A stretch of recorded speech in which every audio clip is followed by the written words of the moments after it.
তো Facebook family, কেমন আছো তোমরা? আশা করি সবাই ভালো আছো। আমি তো ভীষণ ভালো আছি। তো রেগুলারের মতো এবারও চলে এসেছি লিচু পাড়তে। তো লিচু পাড়তে যাওয়ার আগে এই জিনিসটা চোখে বাঁধলো। এটা কি তোমরা জানো? দেখো, ভীমরুল। হ্যাঁ, তোমরা যেই দোকানে যে মধু কিনে খাও সেই মধু চাষ।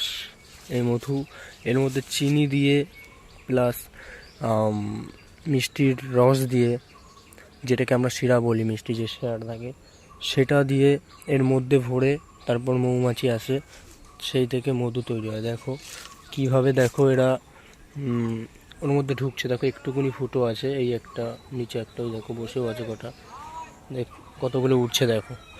তো এর মধ্যে ঢুকবে, তারপরে বাসা বাঁধবে, তারপরে মধু। আর চলো, বেশি কথা না বলে চলো আজকে বাগানগুলো দেখাই, সাথে থাকো।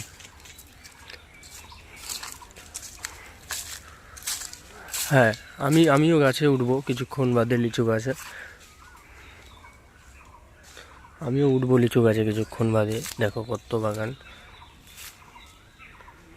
সব লিচু গাছ, এগুলো দেখতে পাচ্ছ সব লিচু। আর যারা যারা গাছে ওঠো, মানে ডাব গাছ বা যারা গাছ কাটো, সে যে কোনো গাছই হোক না কেন, একমাত্র সেই গাছিরাই জানে যে গাছে ওঠা কতটা কষ্টকর।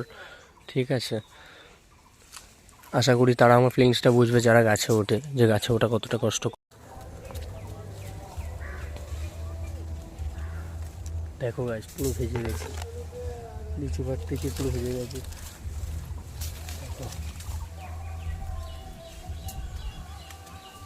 দেখো কতটা গাছ থেকে কতটা উপরে আসি।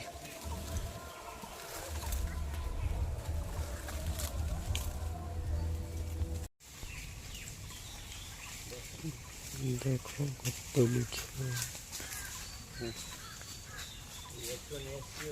সাইডে যেতে হবে, খালি খালি